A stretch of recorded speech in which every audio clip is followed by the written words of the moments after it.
You're listening to Make Some Noise podcast, minisode number 437.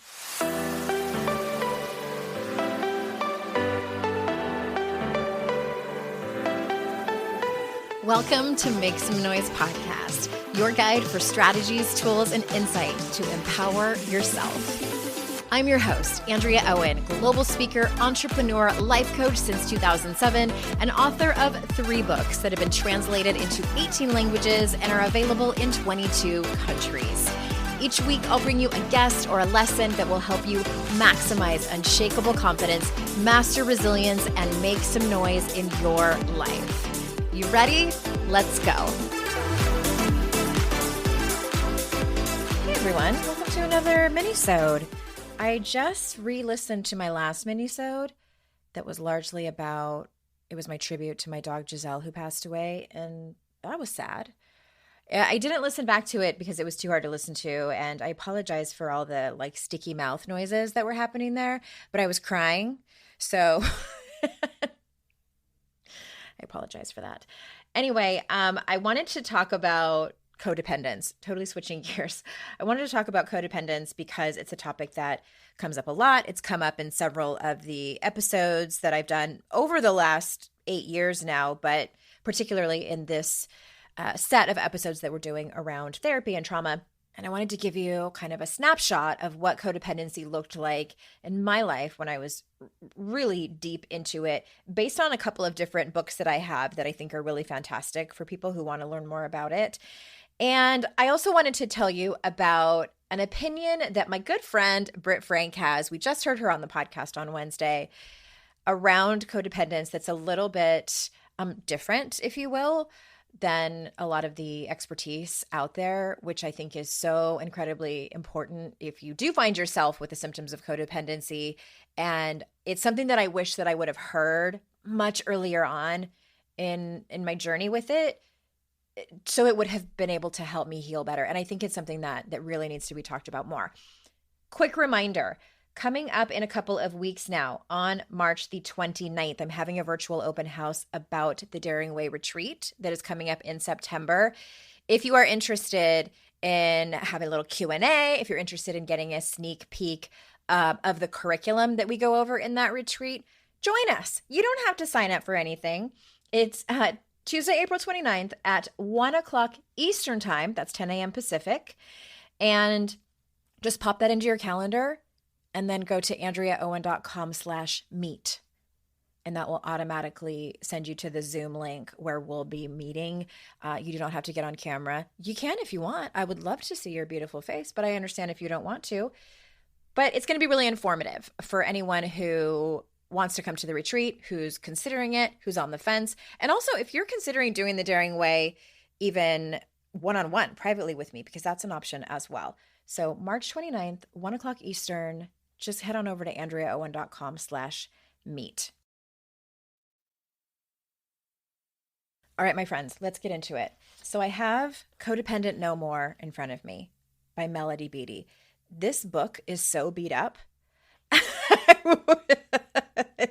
It's very loved. But actually, a friend of mine that I used to work with in my 20s gave me her copy. Her name is still on the inside of the book. I didn't notice that until I pulled it out of my bookshelf again. I'm just going to quickly read through a few of the things that I have highlighted in the beginning of the book, in the first couple of chapters, where Beattie is talking about what is codependence? What does it actually look like? So codependency, people who struggle with it tend to be adult children of alcoholics, people in relationships with irresponsible people. Both of those were my situations. People in relationships with emotionally or mentally disturbed persons. I'm not sure if we have a better way of putting that now, but this was written back in the 1980s. People in relationships with chronically ill people, parents of children with behavior problems, recovering alcoholics and addicts, and that's about it. That's kind of a nutshell of what that is. And here's how she defines someone who is a codependent. A codependent person is one who has let other person's behavior affect them and who is obsessed with controlling that person's behavior. I heard that.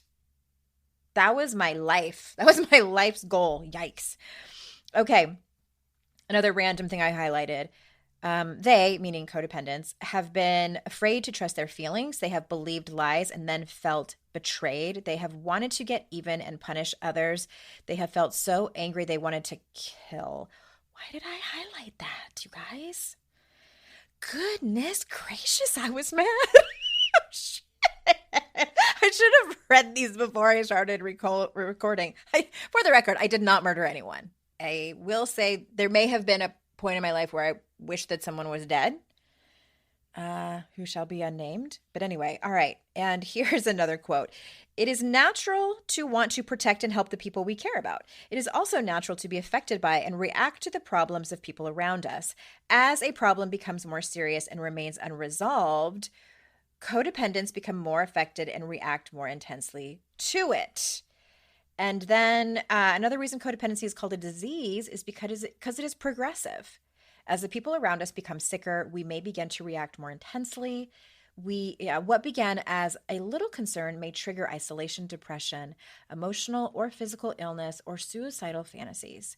One thing leads to another and things get worse. Codependency may not be an illness, but it can make you sick. And it can help the people around you stay sick. Interesting. The characteristics, this is in chapter 4, are many. She has bullet points in different categories like sex problems, weak boundaries, anger, lack of trust, denial, controlling. It goes on for like 8 pages. And I have a lot of them. I have a lot of them highlighted. Let me just read the ones that I have stars by. Hopefully it's not about murdering people. All right. Believe other people are making them crazy. I have that one highlighted and stars next to it. Yes, I did. Take things personally. Try to catch people in acts of misbehavior. Whew, I spent a lot of time doing that. Tolerate abuse to keep people loving them. Oh, God, that makes my stomach hurt. Apologize for bothering people. And that's the only ones I have stars by, but I have many, if not, well, I would say looking at this, I have about 50 or 60% of these highlighted. And here's the thing about this book, especially all of these characteristics, like you read through these and you think to yourself, these are characteristics of humans. Literally everyone can fall into these categories. And I know that that's been some criticism of codependency, and which brings me to the other book that helped me very much, and that is Facing Codependence by Pia Mellody. Pia Mellody is the woman who founded the Meadows, which is a rehabilitation center in Wickenburg, Arizona, and I attended the Meadows as a guest, although I probably should have spent time as an inpatient there. And when I opened this book today to record this for you, I wrote the date on the inside of this book. It must have been the day that I got it, January 29th, 2007. And that, my friends, was the week that I was out at the Meadows there for Family Week with my then boyfriend, who I had just found out had faked cancer while we were dating to cover up his drug addiction. And I was pregnant with his baby. And that child is now my 14-year-old son. And side note, I am in the middle of writing a memoir about the whole saga of that 18 months of my life where my husband had an affair with their neighbor, got her pregnant, all of that drama, and then meeting this guy that I thought was great. And I ended up there at the Meadows reading books about codependence and love addiction. The fantastic thing that came out of all of that was that it was my enormous rock bottom, more importantly, wake-up call to change my life. And I did.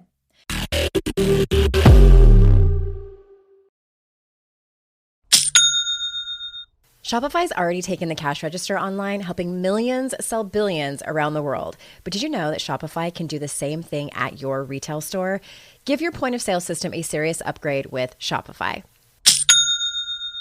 With Shopify, you get a powerhouse selling partner that effortlessly unites your in-person and online sales into one source of truth. Track every sale across your business in one place and know exactly what's in stock. Connect with customers inline and online. Shopify helps you drive store traffic with plug-and-play tools built for marketing campaigns from TikTok to Instagram and beyond.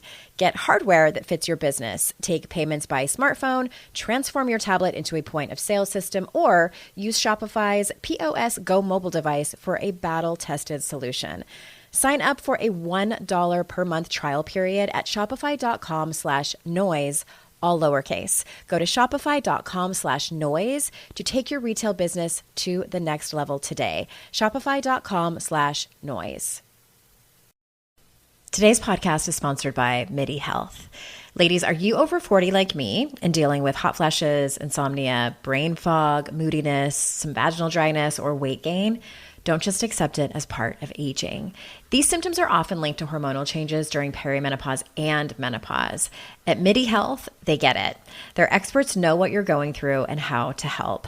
Beattie clinicians are menopause specialists offering safe, effective, FDA-approved solutions. And guess what? Beattie Care is covered by insurance. So stop pushing through it alone. Schedule a virtual visit and dive deep into your unique symptoms and health background. You'll walk away feeling heard and with a plan to start feeling better. Visit Beattie Health today and reclaim your well-being. You deserve to feel great. Book your virtual visit today at joinmidi.com. That's joinmidi.com. joinmidi.com.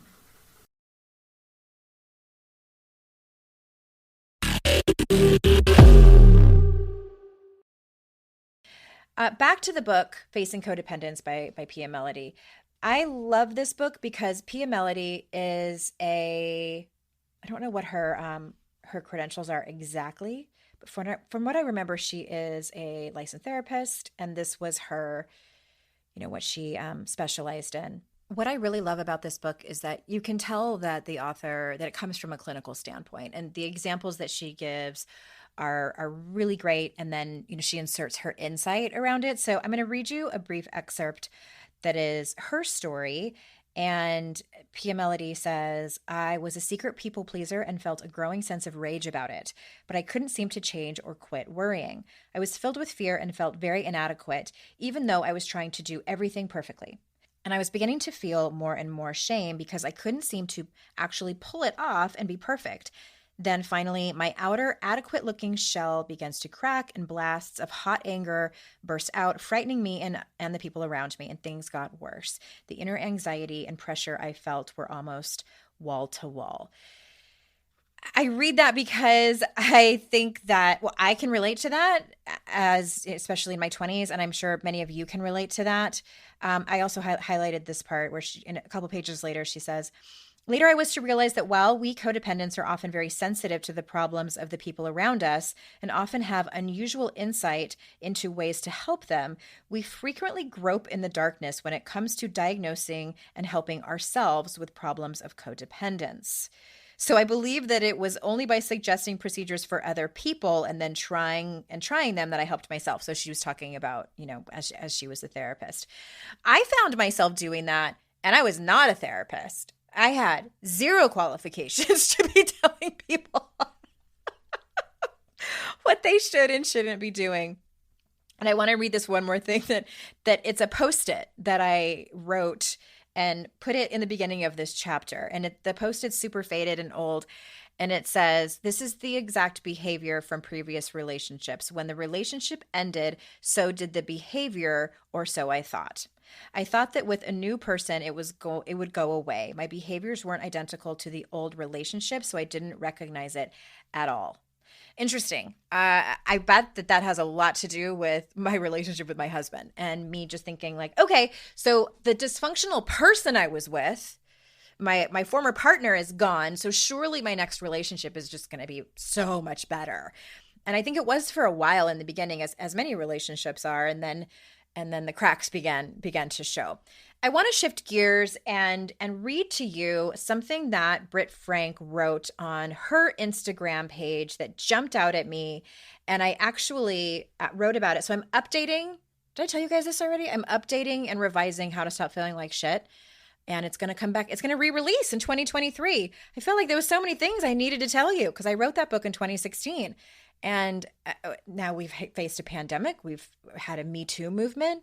We've had social unrest. We've been talking more about toxic positivity. I needed to update it. So anyway, in that chapter, I believe it's in the control chapter, I quote Britt because I think it was such a genius thing to say. And I want to read it to you. All right. The link will be in the show notes. She's at Britt Frank on Instagram, and this post is from February 20th. So the image says, codependency is an effort by our inner child parts to take care of someone else's inner child parts. And here's what the caption says, which is very smart. She says, I'm not a big fan of the word codependent. It can be blamey, shamey, and makes it sound like we don't need other people. The word codependent is often used to describe the enabling partner of someone with suboptimal behaviors. It's also used to describe someone who focuses exclusively on caretaking and who neglects their own inner world and outer needs. If you dig beneath the surface and look at the function of codependent behavior, codependency is a form of internal abandonment. Without an inner leader present, our inner child is left terrified and alone. They then frantically scramble to fix, take care of, heal someone else's inner child as a form of self-protection. The solution to codependency isn't to rescue someone else's inner child. Tragically, that's not possible, even though other people are necessary to help us parent ours. And the solution isn't to force someone to parent their inner child. That rarely works. The solution to codependency is to parent our parts and to help them set boundaries, even when setting boundaries feels scary. And I want to circle back to a couple of things that she says in there that might be a little bit confusing to you. So she talks a lot about IFS, internal family systems. So that is what she's referring to when she says this sentence of, without an inner leader present, our inner child is left terrified and alone. Britt also uses the term internal abandonment or self-abandonment. There's a podcast episode coming up on April 13th, I believe, with Elijah Pritchard, where she talks specifically about this and what that looks like is people pleasing, poor boundaries, trying to fit into a box of conformity where you're trying to act like what you think people want of you. It's also perfectionism. You are abandoning yourself. That's also what I did by totally not listening to my intuition when I was in two terrible, dysfunctional, and at sometimes abusive relationships. I saw the red flags and I chose to ignore them. That is self-abandonment. Then the thing that I want to focus on for this last part is what I like about what Britt says about this, and this is the part where I wish that I would have heard this earlier on, when she says that the word codependent, and when people talk about codependency, it can be blamey and shamey. And that's really how I felt. Not only did I feel broken when I really started to dive into both of these books, I felt broken and like, oh my gosh, look at this mountain I need to climb. Look at all of this that I need to fix about myself. Look at all of this that I need to heal. And I knew that people had done some pretty egregious and shitty things to me. I knew that my parents weren't perfect as they raised me. They were dealing with their own stuff and had their own wounds. But it still felt like I'm still a little crazy. I'm still a little broken. I'm still too intense. That always stayed with me, that underlining feeling of being wrong. And that's what I want to leave you with the most. If you are feeling like you have a lot to work on, if there's anything that's resonated with you in any of my books about the things that you want to work on, I invite you to do your best to have so much compassion for yourself. So much compassion for yourself. None of us are wired as perfect human beings when we come into the world. Can you imagine like how boring it would be? None of us are robots. Well, I hope none of us are robots. But I guess at the end of the day, all of us are looking for love. It's part of being human. We're looking for love. We are needing and wanting connection and some form of intimacy and trust with people in our closest circle, people that we care about. And when we don't get it, or when we feel like we might not get it, or we feel like it's not the type of love that we actually need, or sometimes things can be going really well and we still have that fear that it's going to go away, it's going to be taken away from us, someone's going to leave us. That makes us behave. That's a form of self-abandonment, and it makes us behave in ways that are not that healthy. But again, it all comes from a source, and I believe that both things are true. I believe that we can be in this place of seeing the things that are kind of our biggest triggers, our biggest challenges that we need to work on. I have them, you have them, we all have them. And at the same time, understand that a lot of them, I don't know if Britt would say most of them, maybe she would, I'll have to ask her, come from these wounds that we have from our childhood and from our younger adulthood, and maybe our more grown adulthood too. It sticks with us. It's so much inner workings that's happening. And I want you to know that no one improves their lives. No one gets to a place of self-acceptance and self-love when the path is full of self-blame, full of shame, beating yourself up, self-abandonment, all of those things. Growth and self-love and evolving as a human has to have pretty big doses of self-compassion. And that's what Britt is pointing at here.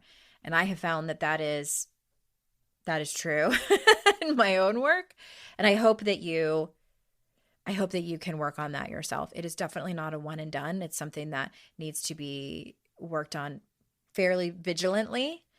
And I want that for you. I absolutely want that for you. I hope that you have found this helpful. I will put links to the virtual open house that's coming up. And if you're listening to this afterwards, there will be a recording of it. That link will be in the show notes. Both of the books that I read from, as well as Britt's Instagram account, where you can read more of what she has to say. And with that, remember, it's our life's journey to make ourselves better humans and our life's responsibility to make the world a better place. Bye for now.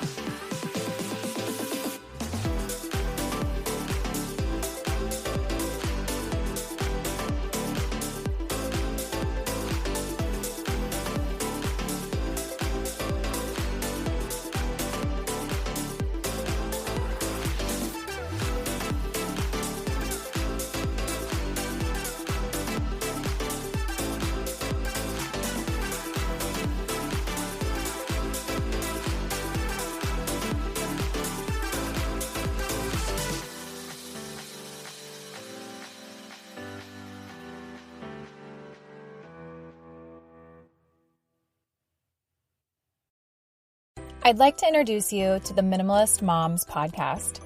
It's hard enough being a mom, and the last thing you need is stress from too much stuff and an overcrowded schedule. For too long, I lived with the mindset that bigger was better, and the more I added to my life, instead of feeling better, I felt overwhelmed. It was time for a radical new mindset. Less is more. I'm not into extremes. I didn't throw everything away.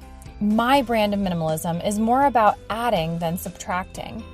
Get rid of the excess to make room for what you love.